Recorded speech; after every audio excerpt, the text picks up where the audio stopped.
बिलाल जैसे ही अहमर के सामने शारिक की वीडियो चलाता है, अहमर की आंखों में हैरत और गुस्सा उतर आता है। उसे यकीन नहीं होता कि शारिक इतनी घटिया हरकत कर सकता है। वह फौरन शारिक को अपने सामने बुलाता है।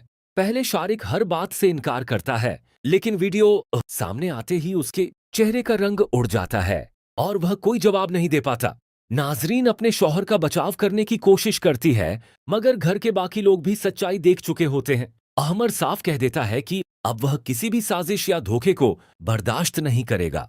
इधर फहद आफिया के करीब आने की कोशिश करता है और उसे तसल्ली देने के बहाने अपनी हमदर्दी जताता है, लेकिन आफिया दो टूक जवाब देती है कि उसकी जिंदगी में अहमर की जगह कोई नहीं ले सकता। दूसरी तरफ आफिया के वालिद और फैयाज को जब पता चलता है कि आफिया अब भी अहमर पर पूरा भरोसा करती है, तो वे एक और खतरनाक साजिश तैयार करते हैं। उनका मकसद अब सिर्फ गलत फहमी पैदा करना नहीं, बल्कि ऐसा झूठा इल्जाम लगाना होता है कि आफिया खुद अहमर से नफरत करने लगे।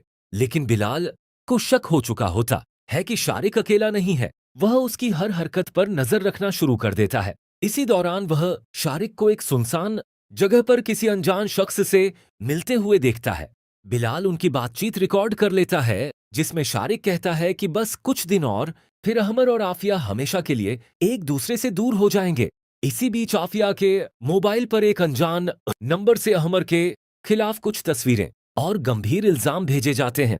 तस्वीरें देखकर आफिया के हाथ कांपने लगते हैं, लेकिन उसका दिल यह मानने को तैयार नहीं होता कि अहमर उसके साथ बेवफाई कर सकता है। वह तुरंत अहमर को फोन करती है, मगर अहमर एक जरूरी मीटिंग में होने की वजह से कॉल नहीं उठा पाता।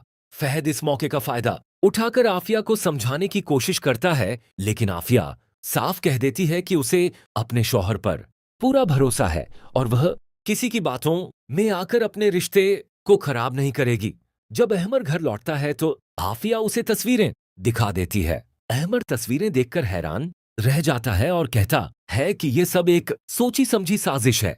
वह वादा करता है कि इस साजिश के पीछे जो भी है उसे बेनकाब करके रहेगा, मगर उनकी यह बातचीत घर का एक और सदस्य छुपकर सुन लेता है और साजिश करने वालों को खबर कर देता है कि अहमर को उनके मंसूबों की भनक पड़ चुकी है। उधर बिलाल के हाथ एक ऐसा अहम सबूत लग जाता है जो शारिक के साथ साथ आफिया के वालिद और फैयाज की पूरी साजिश को भी बेनकाब कर सकता है। लेकिन जैसे ही वह उस सबूत को सुरक्षित रखने के लिए अपने दफ्तर की तरफ रवाना होता है, कुछ लोग उसका पीछा शुरू कर देते हैं। बिलाल समझ जाता है कि उसकी जान खतरे में है। वह अहमर को फोन करके सिर्फ इतना कह पाता है, अगर मुझे कुछ हो जाए तो मेरे लैपटॉप में मौजूद फाइल जरूर देख लेना, इसी में सबके गुनाहों का हिसाब मौजूद है। इसके बाद फोन कट जाता है। दूसरी तरफ आफिया अपने वालिद से संपर्क करने की कोशिश करती है, लेकिन उनका फोन बंद मिलता है। वह उनके दफ्तर पहुंचती है, जहां एक पुराने मुलाजिम से उसे पता चलता है कि सर्जरी की पूरी कहानी झूठ थी और उसके वालिद कई दिनों से गुप्त मुलाकातें कर रहे थे। यह सुनकर आफिया को यकीन हो जाता है कि अहमर सच कह रहा था और उसके खिलाफ वाकई एक बहुत बड़ी साजिश रची जा रही है।